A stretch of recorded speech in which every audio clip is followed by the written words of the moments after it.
Assalamualaikum warahmatullahi wabarakatuh.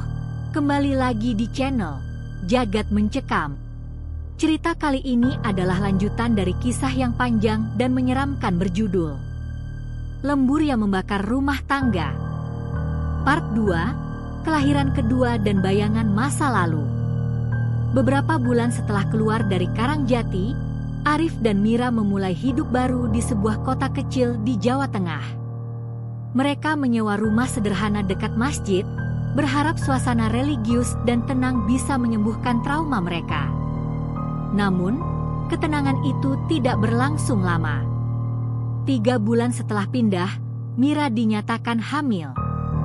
Awalnya kabar itu membawa kebahagiaan besar. Arif kembali menjadi suami yang hangat, selalu pulang tepat waktu, dan mereka mulai kembali salat berjamaah seperti dulu. Akmal yang kini berusia 1,5 tahun, tumbuh ceria dan mulai bisa bicara. Namun sejak usia kehamilan Mira masuk bulan keempat, mimpi-mimpi buruk kembali menghantui. Kali ini bukan tentang Ayu, tapi tentang anak yang akan lahir. Suatu malam, Mira bermimpi berjalan di sebuah taman yang indah. Di sana, ia melihat seorang anak kecil, sekitar 3 tahun, berlari-lari sambil tertawa. Tapi setiap kali Mira mencoba mendekat, wajah anak itu berubah. Matanya berwarna hitam legam, dan mulutnya berkata, "Ibu, Ayu belum selesai." Mira terbangun dengan keringat dingin. Ketika ia melihat ke cermin, ia melihat bayangannya sendiri tengah menggendong bayi yang tidak ada di pelukannya.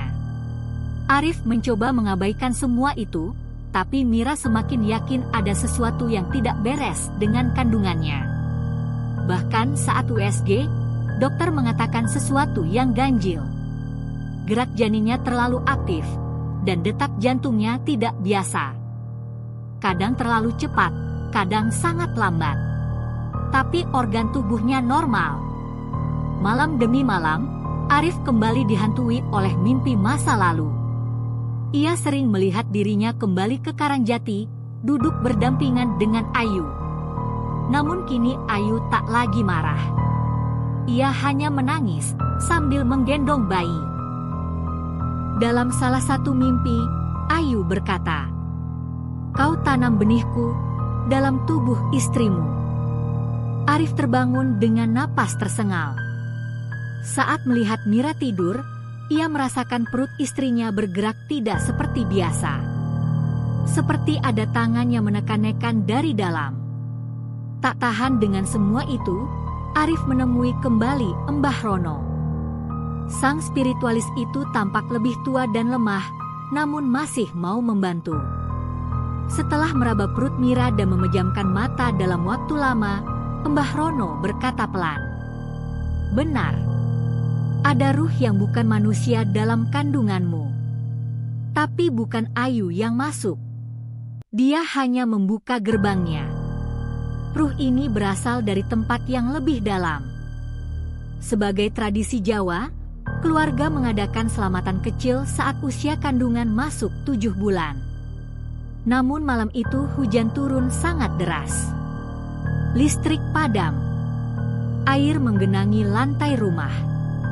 Tiba-tiba dari kamar Mira terdengar suara orang berbisik-bisik, meskipun tak ada siapa-siapa.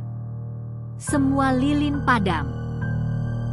Saat nyala kembali, semua tamu yang hadir melihat air ketuban Mira pecah lebih awal, dan darah menetes deras dari kakinya. Mira dibawa ke rumah sakit dengan kondisi setengah sadar. Di dalam ruang bersalin, bidan dan suster panik. Detak jantung janin melonjak turun naik. Lampu di ruangan sempat padam 2 kali. Seorang suster bahkan mengaku melihat bayangan wanita berambut panjang berdiri di ujung ranjang Mira. Anak itu akhirnya lahir. Seorang bayi perempuan.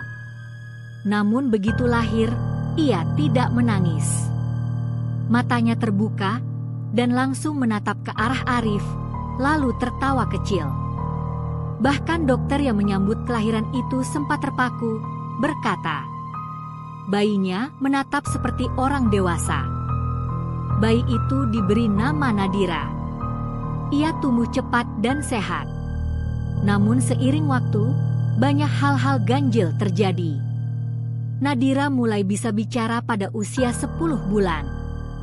Bukan kata-kata biasa, tapi nama-nama tempat, Karangjati, Ayu, Banyu Urip. Kadang ia duduk sendiri di depan kaca dan berkata, "Ibu Ayu sedang sedih. Dia ingin aku pulang." Setiap malam Jumat, ia menangis tak berhenti dari jam 12 hingga jam 3 pagi. Puncaknya terjadi saat Mira sedang menyisir rambut Nadira dan tak sengaja melihat ke cermin. Bayangan di cermin bukan anaknya, melainkan Ayu yang sedang duduk diam memeluk Nadira dari belakang. Mira langsung jatuh pingsan. Arif panik. Ia kembali menghubungi Ustaz Karim dan Mbah Rono. Namun kabar buruk datang. Mbah Rono meninggal dunia 2 hari setelah Mira pingsan. Katanya, beliau sempat mengalami mimpi buruk berturut-turut sebelum wafat. Dalam mimpinya, ia dikejar perempuan berbaju merah dan terus diteriaki, "Kau tak bisa selamatkan dia. Bayinya milikku." Ustaz Karim datang ke rumah mereka. Ia melihat Nadira dengan tatapan prihatin dan berkata, "Anak ini bukan sepenuhnya manusia, tapi ia juga bukan sepenuhnya makhluk lain. Ada misi yang belum selesai." Ayu masih terikat, dan dia menjadikan Nadira sebagai jembatan. Arif dan Mira kini dihadapkan pada dilema. Menyelamatkan Nadira dari belenggu spiritual, atau membiarkan kutukan Ayu terus hidup dalam tubuh anak mereka. Tapi satu hal pasti, lembur itu belum berakhir. Api lama akan menyala kembali lewat darah keturunannya. Nadira kini berusia 4 tahun. Seharusnya ini masa-masa seorang anak bermain boneka, belajar membaca, atau belajar berdoa sebelum tidur. Tapi tidak bagi Nadira. Ia tidak takut gelap. Bahkan suka duduk sendiri di kamar mandi dalam kondisi lampu padam. Ia tidak pernah bicara tentang tokoh kartun atau teman-teman TK-nya, justru sering menyebut nama-nama asing seperti Nyai Lembayung, Mbah Tua di Sumur, dan Kakak Hitam. Yang paling membuat Mira dan Arif takut adalah kebiasaannya menatap cermin. Setiap pagi, Nadira duduk di depan cermin besar di kamar utama, lalu berbisik-bisik sendiri. Kadang tertawa, kadang menangis, dan seringkali diam lama sambil senyum dengan wajah yang sangat asing bagi seorang anak. Cermin besar di kamar itu dulunya adalah milik almarhumah ibu kos tempat mereka pernah tinggal saat kuliah. Sebuah cermin tua berbingkai ukiran kayu jati, diwarisi dari zaman Belanda. Tak pernah ada yang memperhatikan cermin itu sampai Nadira mulai bicara padanya. Suatu malam, Mira mendengar suara benda pecah. Saat masuk ke kamar, ia melihat Nadira berdiri di depan cermin, tangannya berdarah. Tapi cerminnya tidak retak sedikit pun. Nadira menatap Mira dan berkata dengan suara pelan tapi dingin, "Dia tidak suka aku dipaksa tidur, Bu." Katanya waktunya belum habis. Arif mulai mencari tahu tentang asal-usul cermin itu. Ia menghubungi penjaga rumah tua ibu kos yang masih hidup, seorang pria tua bernama Pak Raji. Pak Raji awalnya enggan bicara, namun saat Arif menunjukkan foto cermin itu, wajahnya langsung pucat. Cermin itu pernah jadi tempat pemanggilan. "Ibu kos kamu dulu, Bu Retno, pernah dibilang punya kemampuan. Ia suka duduk depan cermin jam 3 pagi. Katanya dia bisa melihat wajah calon orang yang akan mati." Arif tak percaya, namun ketika ia tunjukkan foto Nadira yang kini sering duduk di depan cermin, Pak Raji hanya menggeleng dan berkata, "Kalau anakmu sudah bisa bertemu dengan yang dari sana, artinya gerbangnya sudah terbuka penuh. Dan kalau sudah begitu, cuma satu jalan, tutup cerminnya atau seseorang akan tinggal di dalamnya." Malam gerbang terbuka. Malam Jumat Kliwon, tepat pukul 3 pagi, Arif terbangun oleh suara tawa kecil dari kamar Nadira. Ia masuk perlahan dan melihat sesuatu yang membuat tubuhnya membeku. Satu duduk di depan cermin. Satu lagi di dalam cermin. Mereka saling menatap dan saling meniru gerakan. Tapi yang di dalam cermin tidak memiliki bayangan di matanya. Wajahnya sedikit lebih pucat. Dan senyumnya senyuman orang dewasa. Saat Arif mencoba menyentuh Nadira di luar cermin, anak itu menoleh padanya dan berkata, "Ayah, aku sudah bukan Nadira lagi." Cermin itu mulai bergetar.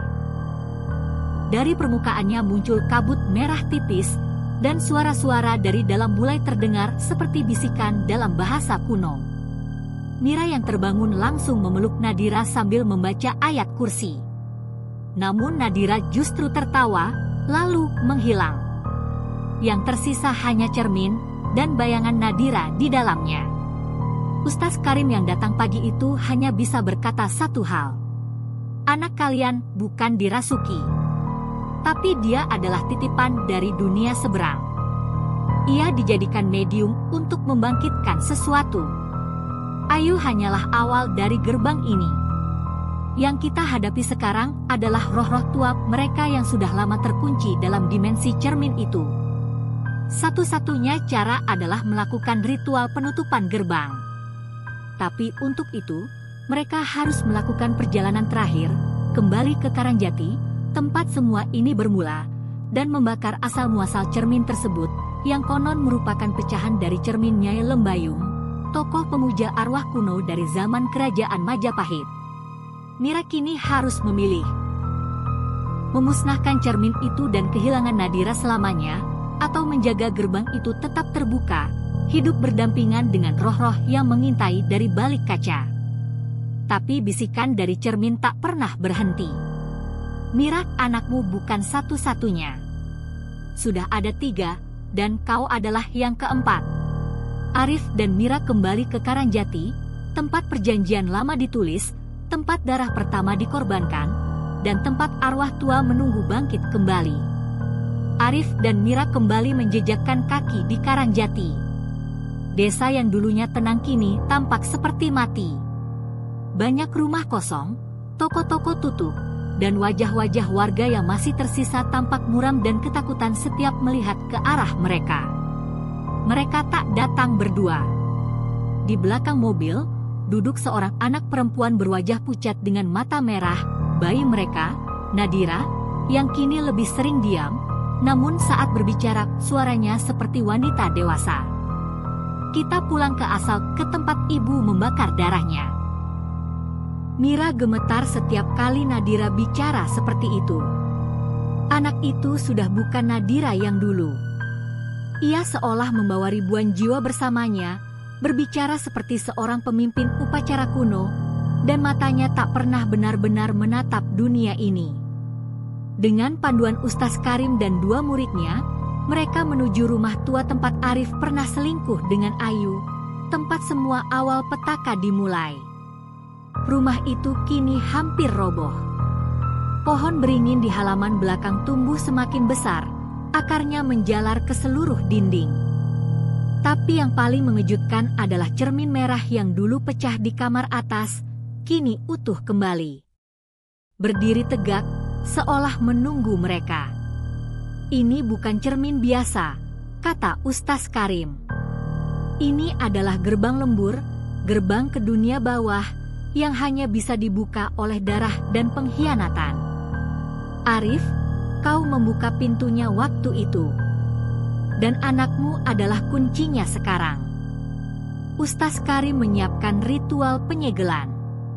Dupa menyala. Garam ditabur membentuk lingkaran. Ayat-ayat dibacakan. Nadira berdiri di depan cermin, diam. Tangannya gemetar. Lalu suara itu datang. Suara Ayu. "Kalian pikir bisa menutupku?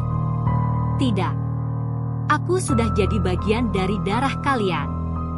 Aku bukan arwah marah. Aku adalah perantara dari yang lebih lama. Nadira bukan anak kalian. Dia adalah wadah untuk yang telah lama terkunci. Tiba-tiba angin berhembus kencang. Dupa padam. Cermin bergetar. Satu persatu roh-roh keluar dari dalam cermin. Wajah-wajah rusak, tubuh hangus, tangan tanpa jari, semua sosok dari masa lalu Arif dan dari zaman yang bahkan tak tercatat dalam sejarah. Mira jatuh terduduk. Arif mencoba meraih Nadira, tapi tangan anak itu panas seperti bara api. Nadira menatap Arif dan menangis untuk pertama kalinya sejak lahir. "Ayah, tolong aku capek."